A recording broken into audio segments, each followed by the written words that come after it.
Buenas tardes. Creo que vamos a hablar español. Yo voy también a introducir. ¿Sí, ok? Sí, doctor Preston aquí nos español, doctor Preston. You are good, you are good. He has been here a long time. Bueno, pues buenas tardes a todos para el programa RCMI, el Centro, ¿verdad?, de Prioridades en la Salud de investigaciones, ¿verdad?, que son colaborativas. Tiene el placer de tener con nosotros en la tarde de hoy a la doctora Cristina Palacios. Cristina forma parte de la facultad, ¿verdad?, asociada al programa, como lo llamamos, RCMI, el centro, y tiene uno de los proyectos de investigación bajo el centro. Pero el tema, ¿verdad?, que va a presentarnos en la tarde de hoy es uno en la cual ella ha tenido la experiencia, ¿verdad?, de participar con el World Health Organization. Así que cuando ella me comunicó, ¿verdad?, el trabajo que estaba haciendo y lo que había hecho, digo, yo creo que es bien interesante y que debe de compartirlo con la comunidad en Puerto Rico. Así que ella nos va a compartir con nosotros Development of Guidelines, Infant Feeding in Areas of Zika Transmission. Buenas tardes y vamos a la presentación. Pues gracias por estar aquí, es muy rico volver y ver tantas caras tan familiares y tan apreciadas. Les quiero contar un poquito por qué me involucré en esto. El doctor Preston me preguntaba y todo comenzó. Yo tengo muchos años trabajando con la alimentación infantil. Siempre me ha llamado mucho la atención y he hecho varios proyectos de investigación en esa área. Y hace unos años, cuando la OPS, la Organización Panamericana de la Salud, PAHO, se acercó a mí para ayudarlos a desarrollar unas recomendaciones para la población puertorriqueña, y Olga aquí nos ayudó también como parte de ese proyecto, pues comencé a involucrarme más entonces en recomendaciones ya a nivel para la población de alimentación infantil en cualquier tipo de persona. Yo tengo tiempo siendo consultora para la OMS, para la WHO, y cuando vieron que yo estaba trabajando con PAHO en estas recomendaciones de alimentación infantil, me pidieron que si los podía ayudar con las recomendaciones en caso de Zika.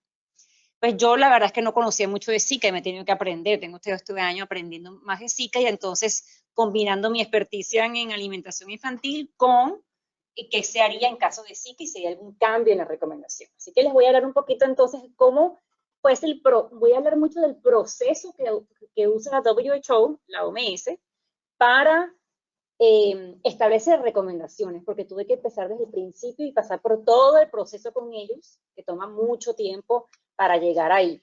Ellos generalmente, cuando van a hacer recomendaciones, siguen un framework y unos pasos, y todo comienza por que hay que seguir un guideline de la WHO en cuanto a cómo se hace este proceso. Uno trabaja un framework y luego se trabaja a partir de las PICO questions, y eso se los voy hablando poco a poco. Primero, ¿qué es una recomendación de la WHO? Ellos, para hacer una recomendación, se toman tiempo. Esto no es nada que se sacaron de... Hay un proceso que tienen que seguir y mucha gente lo está chequeando, y es cualquier documento que tiene algún tipo de recomendación a nivel de la población, para que puede ser clínico o de prevención o de alguna política de intervención a nivel de salud.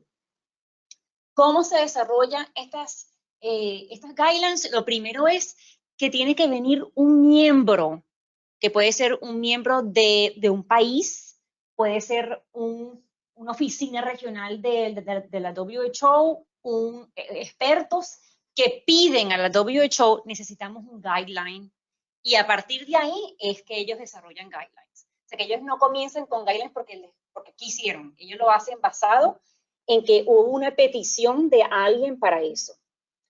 Y ellos utilizan métodos bien reconocidos y unos estándares que están bien estrictos para desarrollar esas guías, para que sea la mejor calidad posible. Así que ellos pasan por todo un proceso, y yo llegué ahí a nivel de aquí, donde ya habían visto la necesidad, y la necesidad comenzó cuando vino la epidemia de Zika en el 2016. Y cuando vino esa epidemia, entonces comenzaron a pedirle, como ahora va a haber también, probablemente saquen también un Rapid Guideline para lo de COVID, COVID-19, ¿no? Que se llama ahora, ¿no? Pues así también ocurrió en ese momento, y en ese momento hicieron algo rápido, y fue un Rapid Guideline para atender la emergencia. Y se pasó por el proceso medio rapidito, no lo hicieron como debe ser porque había que sacarlo por la emergencia. Como había que sacarlo por la emergencia, no pasó por los procesos, los canales regulares, y por eso me pidieron a mí que los ayudara para pasar por los procesos regulares, porque el Zika sigue siendo un problema.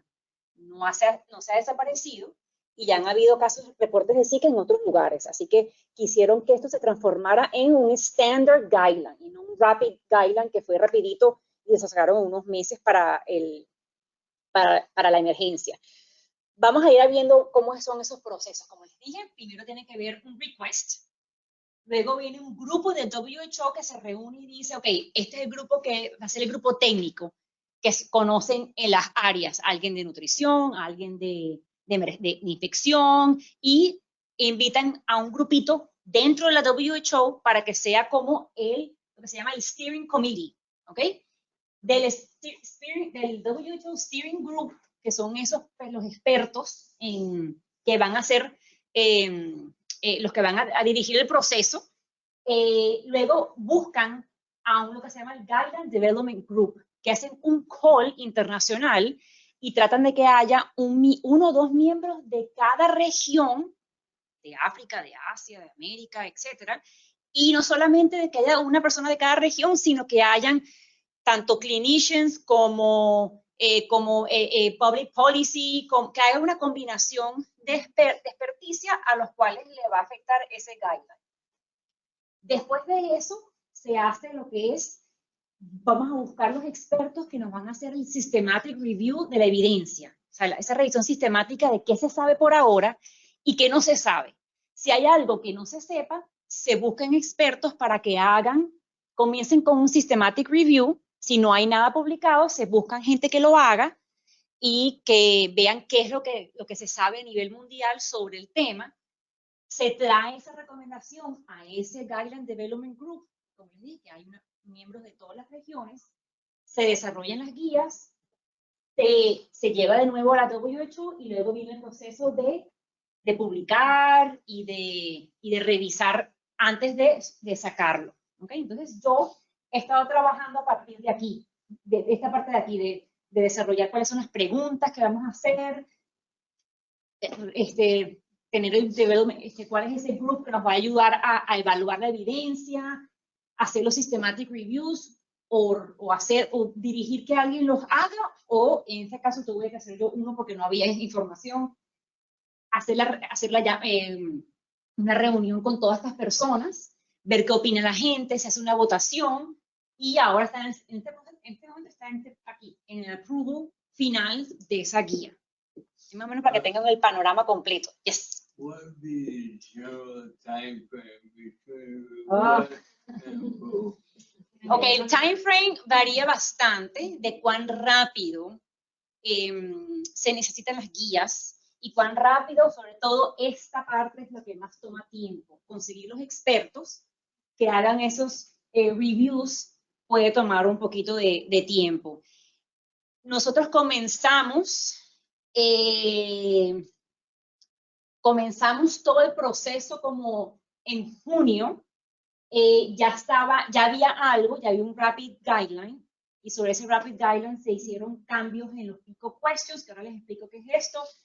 Ya tenía el Development Group, ya estaba formado, se buscaron los Systematic Reviews, ya habían comenzado, algunos teams se habían comenzado, así que más o menos duró como 6 meses el proceso desde aquí hasta aquí, hasta que se sometió para approval.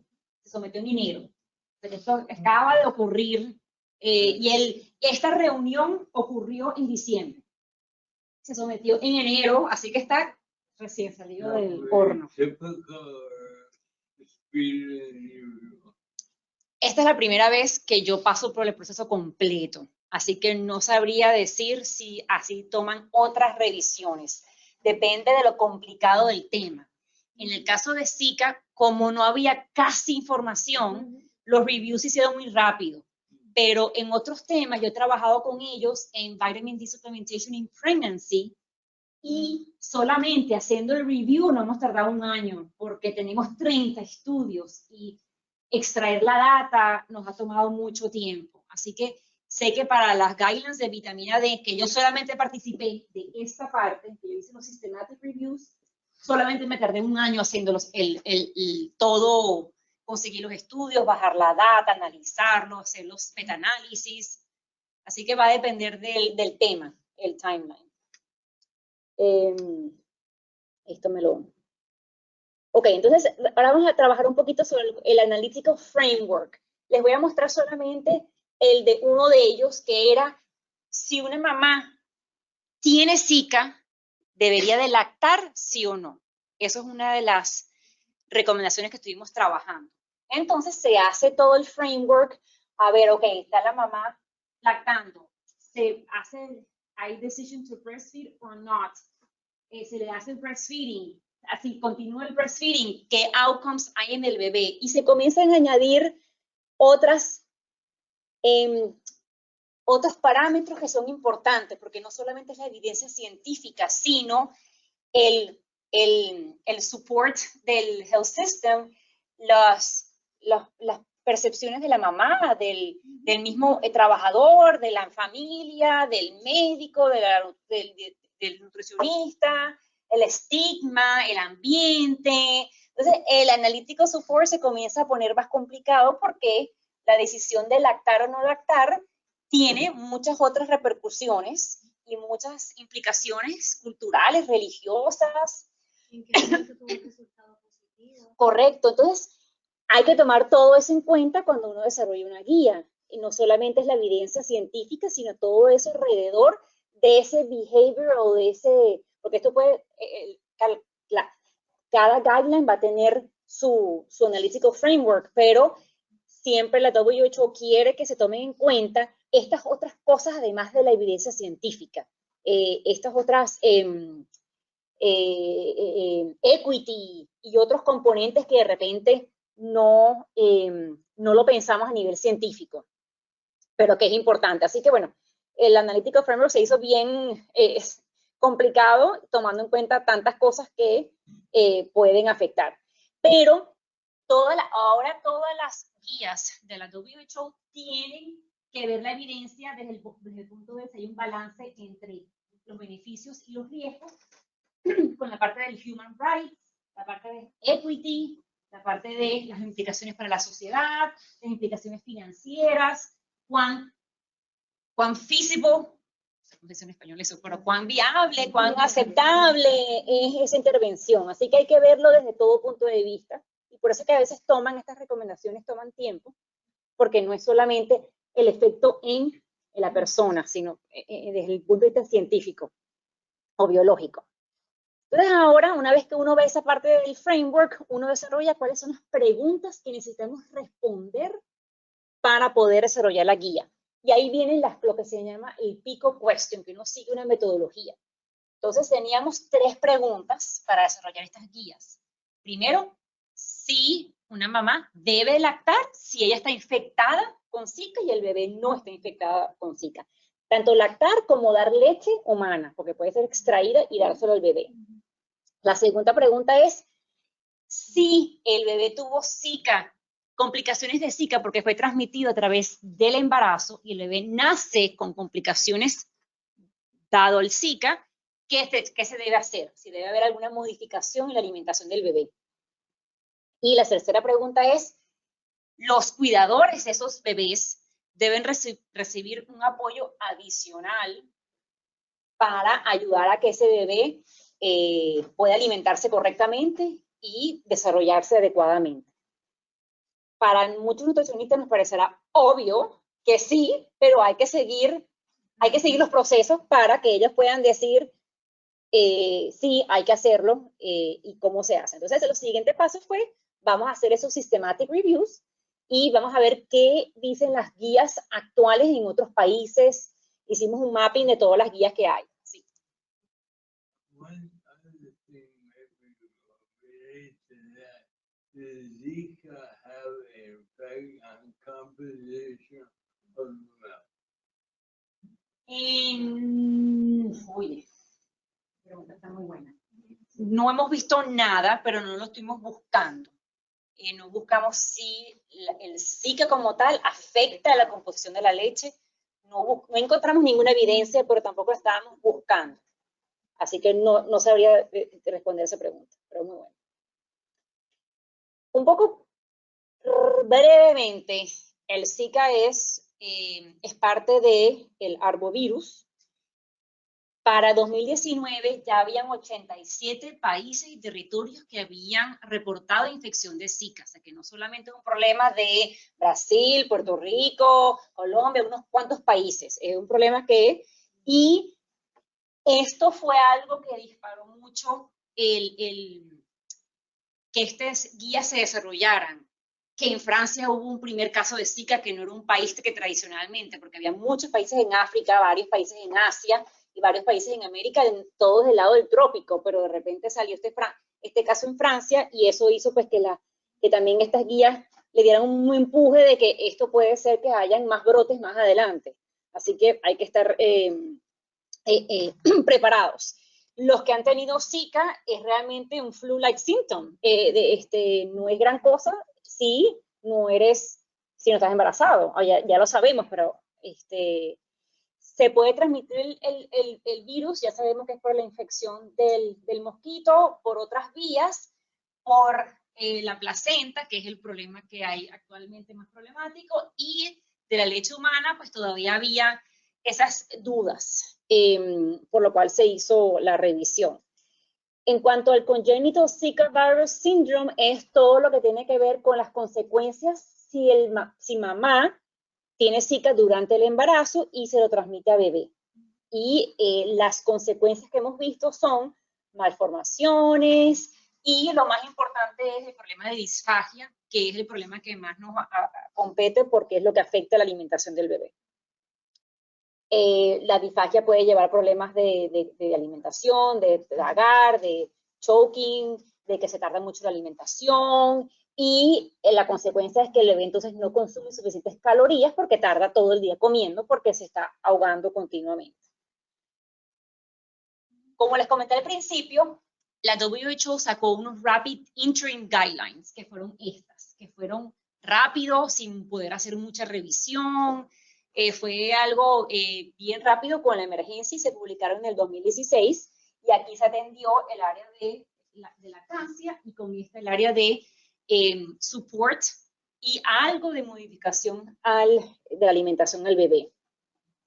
Pero, como les dije, hay que ahora ir por el proceso de los canales regulares para que esto se transforme en un standard guideline.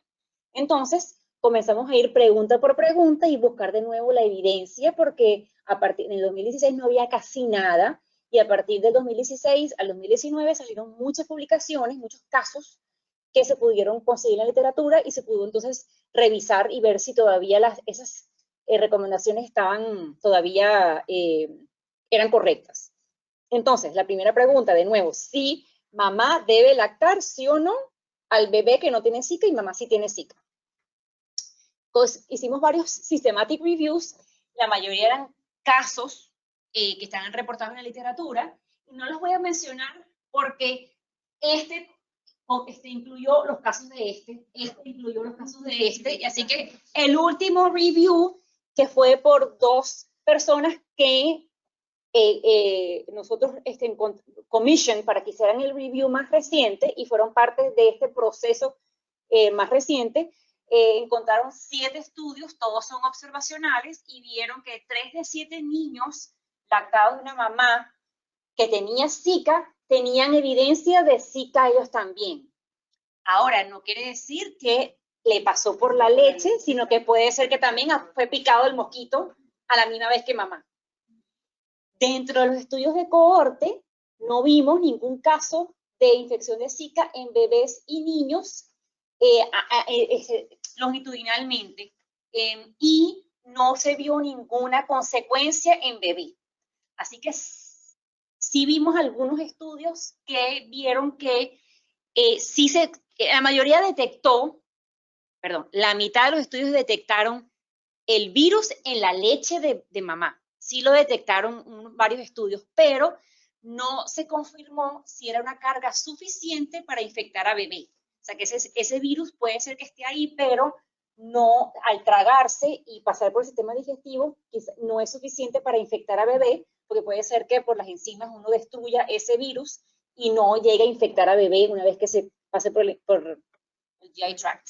So I don't really want to give a hard time, but suppose one is infected but delays breastfeeding.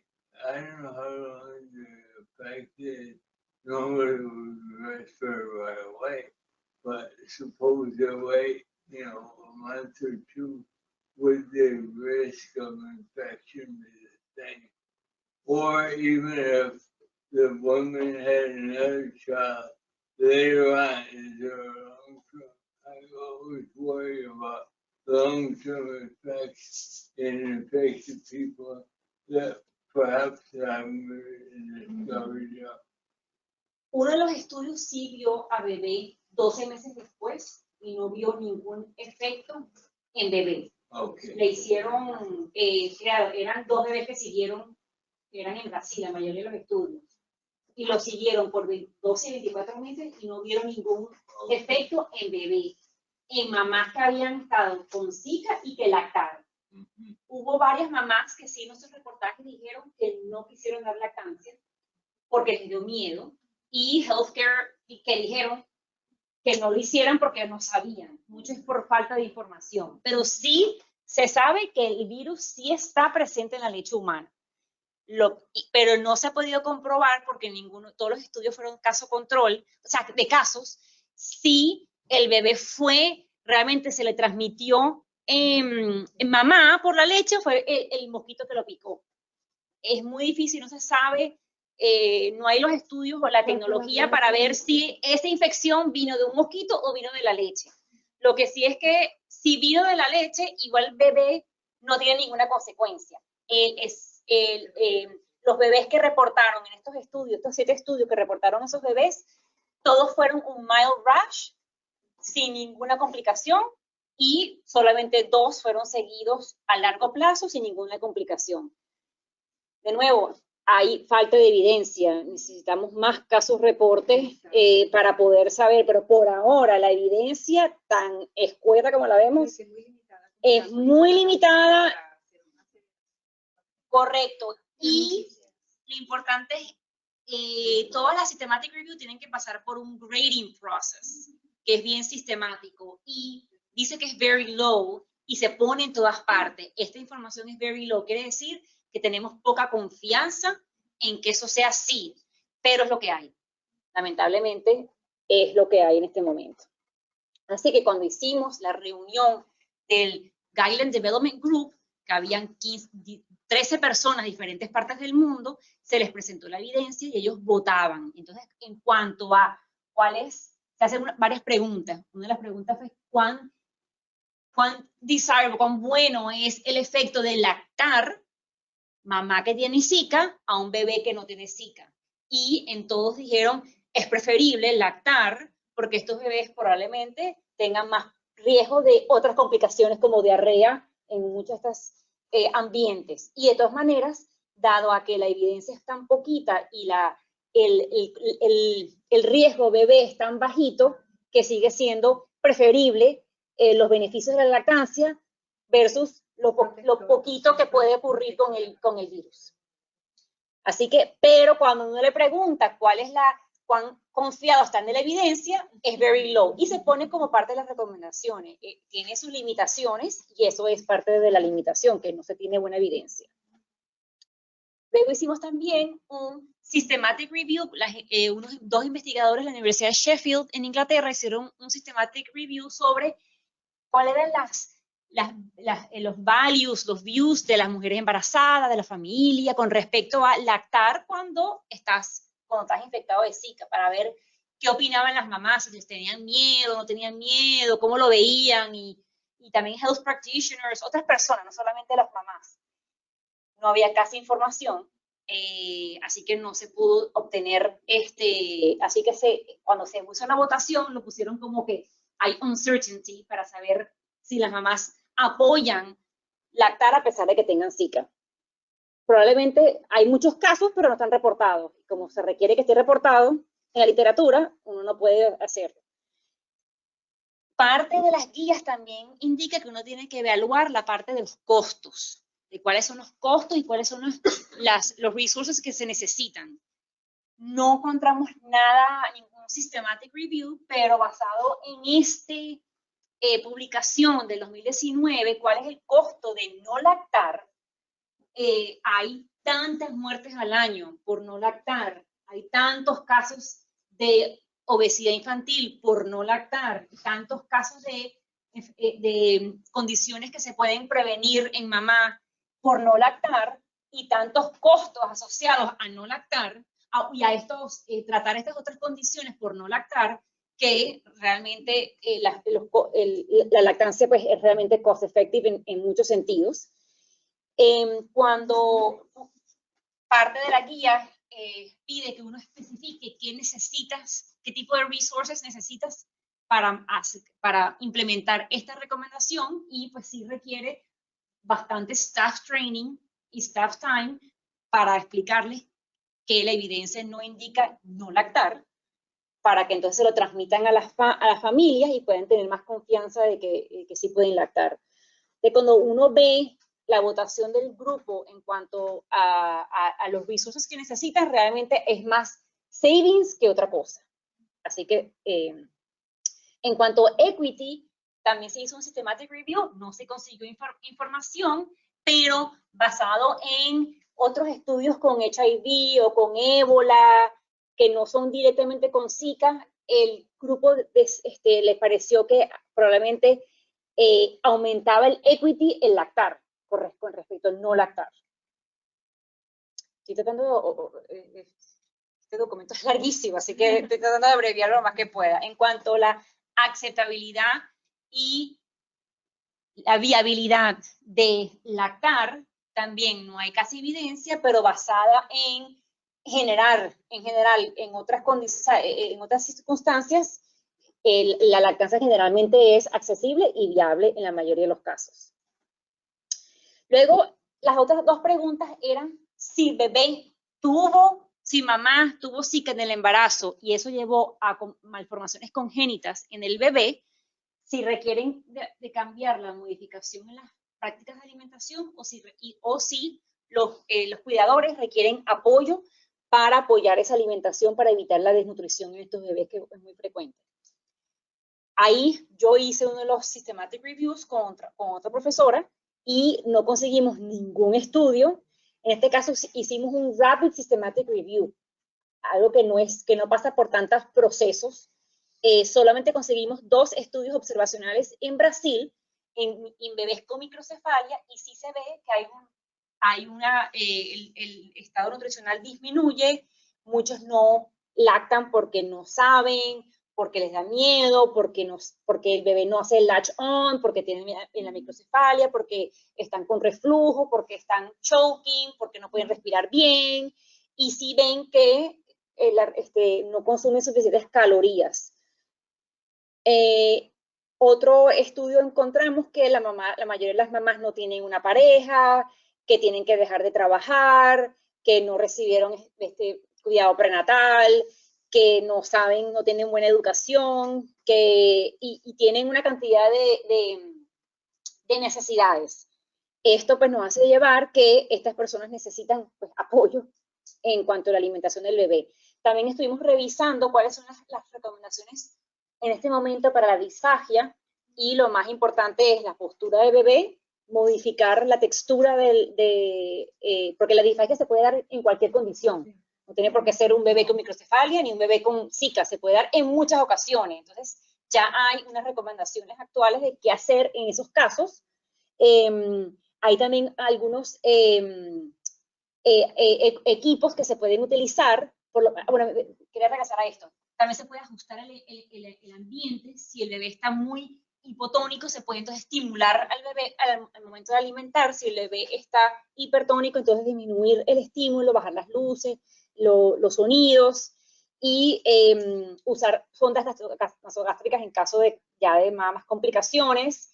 y estimulación directa en la boca, y estos equipos para ayudar a el pace feeding, que son unos equipos especiales para el pace feeding, o los que tienen los slit valves, que son los que se usan para el labio leporino, o los nose cups para cuando no puedes respirar bien, que la nariz no esté pegada y tenga espacio, y unas ciertas cucharas que se llaman las maroon spoons. ¿Alguna vez han usado las maroon spoons? Yo estas no las conocía. ¿Sí las has usado? ¿En qué situaciones? Ok. ¿Y eso cómo? ¿Por qué es la diferencia en esas cucharas? Es más chatita, entonces se puede colocar lateral o hacia el frente. Y lo que se hace es que te empuja con la cuchara o la lengua hacia abajo para que entonces puedas cerrar el labio. Ok. Fíjate, ese no las había usado. Ok. Ok. Gracias por darnos ese... Monos ondas. Ok. Ok. Así que basado en la poca evidencia, cuando se le preguntó al Development Group, de nuevo, aquí les estoy trayendo la evidencia muy cortita, pero hay más información, les pareció que los efectos buenos de modificar la alimentación infantil y de darle additional support a caregivers era large, era importante esos efectos buenos de este tipo de intervenciones, que a veces son como que obvio, pero hay que pasar por el proceso de nuevo. También se les preguntó sobre cuáles son cómo ven los stakeholders estos procesos de tener un bebé con enfermedad, con síndrome congénito de Zika o de tener problemas de alimentación. Y se hizo no sé si conseguimos información, se hizo de nuevo un Rapid Qualitative Systematic Review, los investigadores de Sheffield, y sí encontraron varias publicaciones en Brasil que hablaban de las mamás, de sus preocupaciones para alimentar a bebé, de las preocupaciones con el choking, con el no poder respirar bien, no poder comer bien, el estrés que les daba no poder darle suficiente comida, y que pasaban muchas horas del día alimentando bebé, y consideraban hasta abandonar a bebé, y les costaba aceptar la deficiencia de bebé, este problema congénito de bebé. Así que eso nos llega a decir que es importante tomar en cuenta las opiniones de mamá y del healthcare system y de los policy makers, pero que no se sabe, no hay mucha no hay mucho certainty de la evidencia porque no hay casi nada, muy poco publicado. Sí.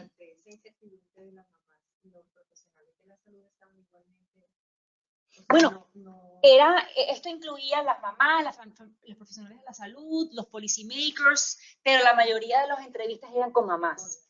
Pero sí también incluían los cuidadores de salud que estaban expuestas a esas mamás, hacían entrevistas entre ambos.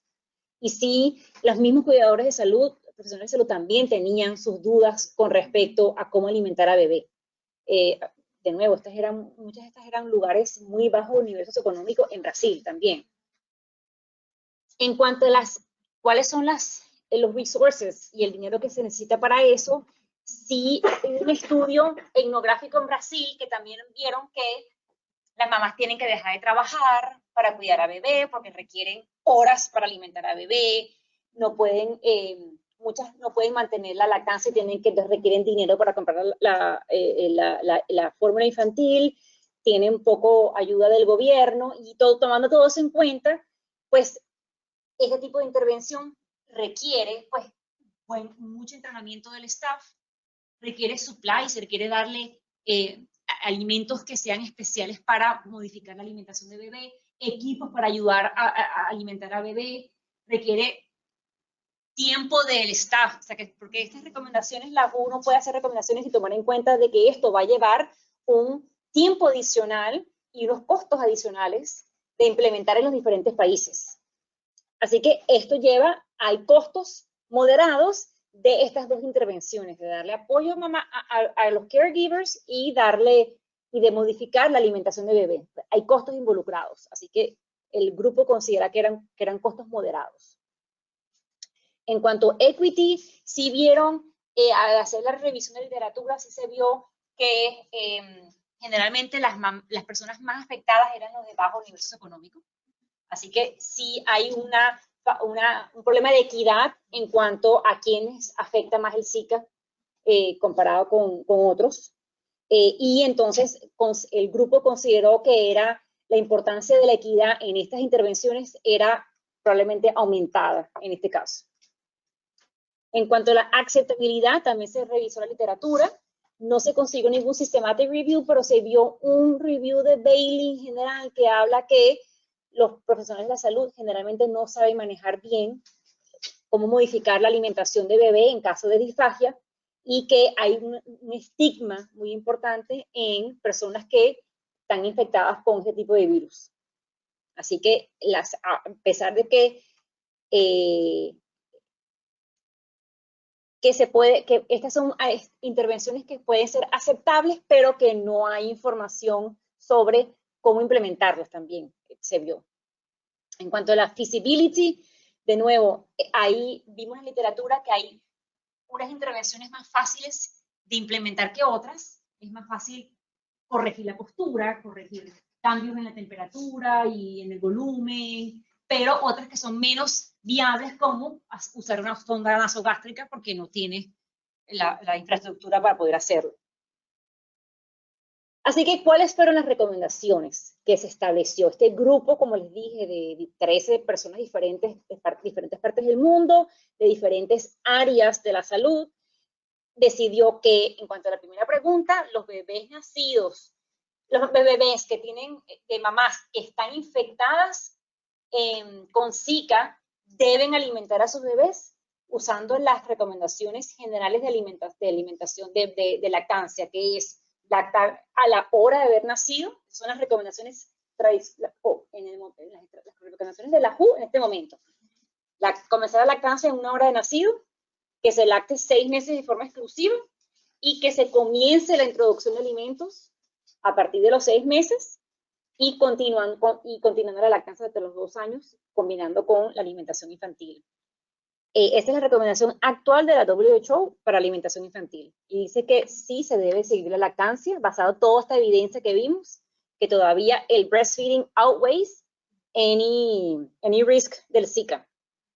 En cuanto a las complicaciones de Zika, que los bebés deben comenzar apenas se pueda, apenas comience la alimentación complementaria, debe comenzarse con las modificaciones de ajustar el environment, la postura, de aumentarle el volumen y ¿cómo se dice?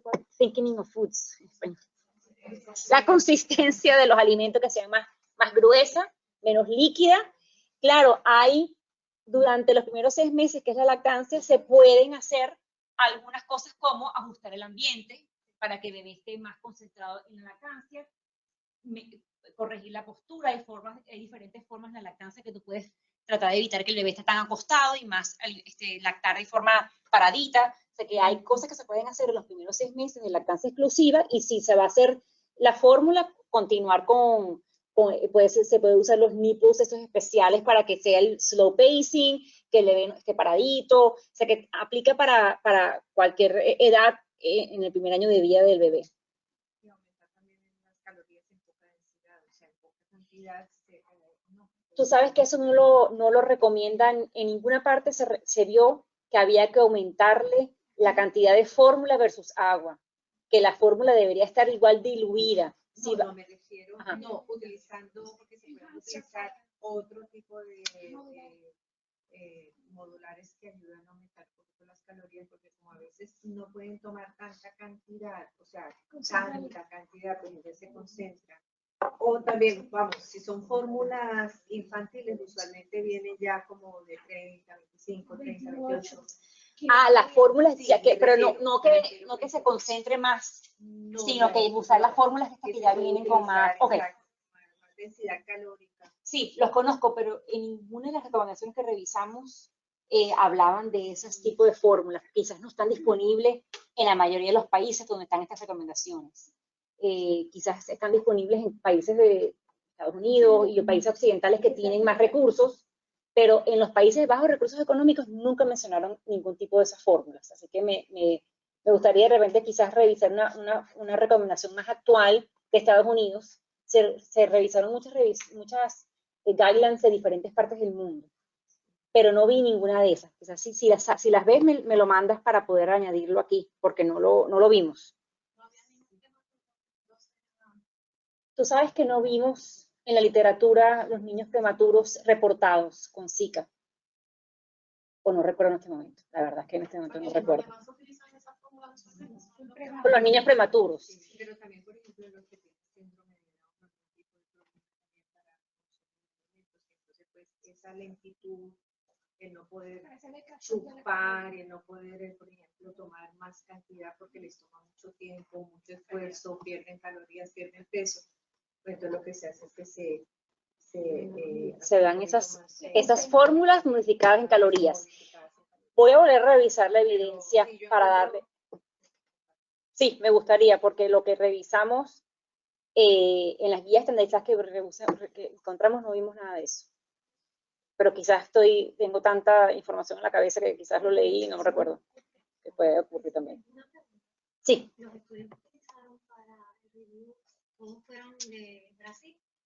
La mayoría, pero es que no están publicados. A mí me extrañó, de hecho, yo contacté a investigadores aquí en Puerto Rico. Miren, tienen algo publicado, pero eso sí, tiene que estar publicado. Si no, la WHO no acepta nada que no esté publicado. Pero sí, hicimos esfuerzos por contactar personas que sabíamos que estaban trabajando en esta área. Y la otra reviewer es brasilera. Así que estuvimos chequeando personas y contactando directamente a esos investigadores. Pero también fue rápido y no nos contestaron. De hecho, nunca nos han contestado. Y comenzamos en julio. Septiembre. Nunca recibimos contestación. Así que si no están publicados no se pueden hacer nada. Y eso sí es algo que la WHO exige, que esté publicado.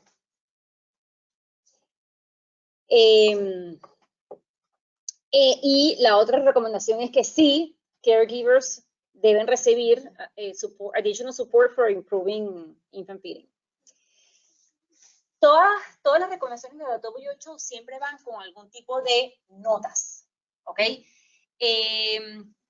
Una de las notas es que estas son las mismas recomendaciones que ya se habían hecho en el 2016, siendo que pasó por el proceso y se ha validado. Y son las mismas recomendaciones que se mantienen. Las personas que deciden lactar pues deben recibir más apoyo de su entorno, aunque tengan Zika, y que las modificaciones de la alimentación infantil y el apoyo a los caregivers es la misma, aunque de cualquier otra condición que afecte la disfagia, la alimentación, no es nada diferente y puede seguir las otras recomendaciones, por lo cual es importante lo de las fórmulas con las calorías modificadas, que deberíamos agregarlo entonces. Perdón, esto no sé por qué lo... Nada, eso es por ahora lo que, bien resumido, porque el documento tiene como 300 páginas. Bien resumido, por si tienen alguna otra pregunta con respecto al proceso. Ya esta información está disponible. No, está en aprobación. En ese momento está en el internal review del WHO. El siguiente paso es que tiene que pasar a un external review, por más que tuvo un development, un GDG, que es el Guide Development Group. A pesar de que ellos son externos, ahora va a pasar por otro nivel de external reviews. Una vez que esté la guía desarrollada, la recomendación que yo ya les envié el draft, ahora ellos lo ponen en el formato del WHO, hace una revisión interna que está ocurriendo en este momento, y lo siguiente es external reviews, como si fuese una publicación de cualquier documento. Lo mandan a 3 expertos a nivel mundial y cuando ellos regresen sus recomendaciones, entonces ya se publica. Porque todavía no está disponible y eso puede tardar unos 3 meses más en que tengan los reviews backs de los external reviews. Sí, por ahora sigue, exacto, correcto. Las recomendaciones que les mostré anteriormente, estas siguen siendo las actuales, que siguen siendo bien parecidas. Es decir, que ahora va a decir, en vez de decir interim guideline, va a decir standard guideline. Pero estas son las que están vigentes en este momento. Lo van a estar hasta que estas nuevas pasen todo ese proceso de review. Ajá. Okay, can you a few more things? Everybody's worried about coronavirus now. Is Zika still a problem anyway? sigue siendo un problema a nivel mundial. But Ya it's- viendo, claro, que ahora con todo el coronavirus está tomando más atención, pero sigue habiendo casos de Zika. that's sort of sad that people, you don't hear about it. I know. And Hay otro- it's no problem. Sí, sigue siendo, yo no sé si, Catherine, ¿no? Estás trabajando con Zika, ¿verdad? ¿Qué sabes tú del Zika aquí en Puerto Rico? Pues ahora mismo no hay ninguna epidemia, pero precisamente ayer estaban hablando con la doctora porque hay una epidemia en Brasil que más o menos toma 2 años, como tomó en el 2016 llegar aquí, que quizás estiman que quizás pueda ocurrir un aumento de casos para el 2022. O sea, que en Brasil se regresó la epidemia. It could come back here. Sí. The fear is, so having this information is very valuable. WHO, Eso es lo que estamos considerando como que están reportando, así que no vamos a tener evidencia si realmente la madre está enferma o no, y si la madre On the report. Sí, quiero aportar algo. Ajá. Yo trabajo para el programa Zika CMS del Departamento de Salud. Le pregunté que se había hecho el acercamiento para buscar algunos estudios. Sé que quizás no hay estudios publicados que estén relacionados directamente entre el Zika y la alimentación en Puerto Rico, pero sí hay otros estudios que se han publicado a través de CDC y se han publicado en MWR. Doctor Miguel Valencia ha sido parte de eso, que quizás puedo ayudarle a tener alcance. anotar aquí un momentito. En cuanto a la epidemiología actual de Zika en Puerto Rico, no tenemos casos reportados desde 2008. En 2018 tuvimos 3 casos que resultaron ser negativos. Sí tuvimos en la epidemia 4.044 embarazadas que dieron Zika positivo durante el embarazo. Así que nosotros estamos trabajando con un proyecto en Puerto Rico que estamos siguiendo a los niños nacidos de las madres que fueron Zika positivos durante el embarazo hasta los 5 años. Hasta julio del año pasado los estábamos siguiendo hasta los 3 años, pero dado a las consecuencias que se han presentado en estos niños relacionados a Zika, se extendió hasta los 5 años. Así que me parece bien interesante lo que usted está presentando y entiendo que pues, sería gran recurso el que tenga contacto también con él. Miguel Valencia, ahora me das los datos. Sí, hacemos. Ahora, sí tenemos muchísimos datos epidemiológicos de Puerto Rico y de muchos países, pero datos de casos con alimentación es lo que no hemos conseguido, ni uno de Puerto Rico. Así que si tienen en este seguimiento algún tipo de información nutricional, repórtenlo, así sea que tengan el peso, la talla o algún reporte de la mamá diciendo sí, mi hijo tuvo problemas para alimentarlo. Todos esos datos son valiosos. Y yo creo que en Brasil, dado a la cantidad de personas que hay en Brasil, pues salieron más publicaciones, pero así sea un caso de reporte en el Puerto Rico Science Journal, no tienen por qué ser en Hammer, ni nada de esas cosas, puede ser una revista local, pero con tal de que esté publicado, se puede incluir en estas recomendaciones. Así que, y por la importancia de que tenemos que publicarlo. Si sea una revista local. Con tal de que sea una revista Peer Review Journal, la WHO va a aceptar cualquier evidencia, pero tiene que ser un Peer Review Journal, lo cual es el Puerto Rico Science Journal. Mencionó que nosotros, ¿verdad? Muchos no lo conocemos, pero en base a la epidemia 2016 se crean unas órdenes administrativas para las recomendaciones de los profesionales de la salud. Actualmente está vigente la orden administrativa 388 y esa orden administrativa indica que todos los médicos obstetras deben realizarle 3 pruebas de Zika a la embarazada. Así que quizás a las madres no se le están haciendo las pruebas, pero si la embarazada tiene la oportunidad de 388. 3 pruebas de Zika, una en cada trimestre. Lo que pasa es que eso, lo que está pasando Ese es el problema. es fin de Zika, que no llegue. El problema con la prueba de Zika es que la prueba que se hace en el IgM va a empezar a haber muchos falsos positivos una vez permea la epidemia en la población. Y por eso es que Y por eso es que se ha intentado como guía usar más criterios clínicos. Yo estaba en una presentación cuando el doctor Lorenzo estaba hablando y muchas veces el diagnóstico se está prefiriendo hacer con criterio clínico y con prueba una vez la mamá presenta síntomas antes de hacer estas 3 pruebas porque el número se infla artificialmente. Nosotros trabajamos con el proyecto Seeking Pregnancy, la doctora Zorrilla, el doctor Cordero. La primera fase de ese proyecto era seguir a las mamás embarazadas y el bebé hasta el primer año, y esa fase está en culminación. Al ser un proyecto multinacional y sponsored por NIH, nosotros no podemos tomar nuestra información y hacer un estudio solo de Puerto Rico, sino que necesitamos que NIH nos permita publicar. Pero ya que estamos en el proceso de cierre de todos los datos que se recopilaron, incluía información de embarazo, se hacían pruebas epidemiológicas, se hacían pruebas en el plasma, también se hacían pruebas para ver respuestas inmunes. Toda esa información se supone que ya para agosto de este año deben estar siendo analizadas y liberadas para que hay un delay que también vino a hacerlo peor el huracán que nos cogió en el medio. Claro.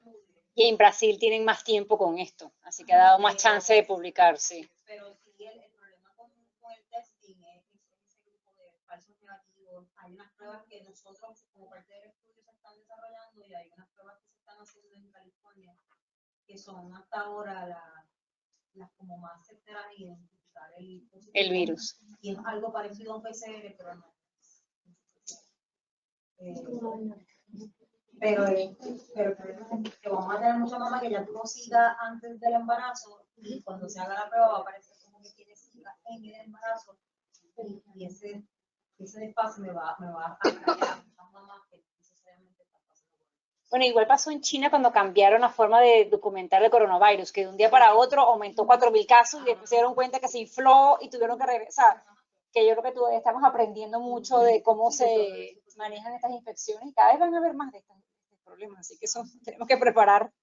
Claro, pero me parece que esta guía y con lo que la compañera está mencionando acerca del ritmo cíclico de cada 2 años del virus, que hace mucho sentido por el hecho de que necesitas una población fresca de mujeres embarazadas para volver a tener una epidemia en las embarazadas. En la población general se mueve geográficamente. Me parece que tener esta guía, nosotros seguimos, y Natacha, seguimos con los proyectos de mamás y bebés, así que siempre son importantes tener esta información para compartir con el mundo. Así que nada, mientras más información de nutrición recojan, que luego se pueda publicar, se necesitan las publicaciones. ¿Alguna otra pregunta, comentario? Es muy chévere los comentarios. Así que gracias. Que tiene la Organización Mundial de la Salud es que es mundial, o sea, que no es solamente de un estado, de una región. Ni de una región, y por eso pues son más calidad. Y más complejas también, porque hay que tomar en cuenta, a veces nos quedamos en nuestro entorno, pero en otros entornos entonces hay que tomar en cuenta que también hay malaria y también hay paludismo y ahí hay una cantidad de otras infecciones que a veces no nos importa aquí porque no nos pasan. Entonces, a mí me ayudó mucho a trabajar con la OMS porque he tenido que, hay que tomar en cuenta estas otras cosas que ocurren en otras partes del mundo que no se nos ocurre pensar en eso. Sí. La observación que ella hace al final es bien importante y es cómo estos resultados se llevan a las mujeres embarazadas y se transmite, ¿verdad?, la información en términos de educación, adiestramiento al personal que va a estar. Sí, este toolkit es bien importante porque el toolkit va dirigido a policy makers, dirigido a padres y dirigido a community workers. No, perdón, policy makers, community workers y healthcare professionals. Así que este toolkit está disponible completamente y es bien específico para cada área.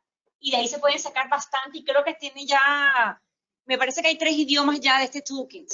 Así que es bien práctico y es algo que se puede llevar entonces a la comunidad, porque hay mensajes prácticos y qué hacer en caso de, si trabajas en esta comunidad, estos son los mensajes que tienes que llevar. Así que está bien. Ese es el important target. Sí, que llegue a la comunidad.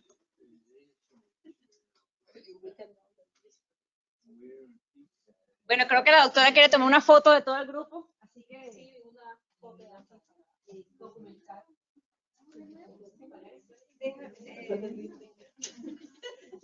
bueno, ahora sí todos los que estén aquí presentes.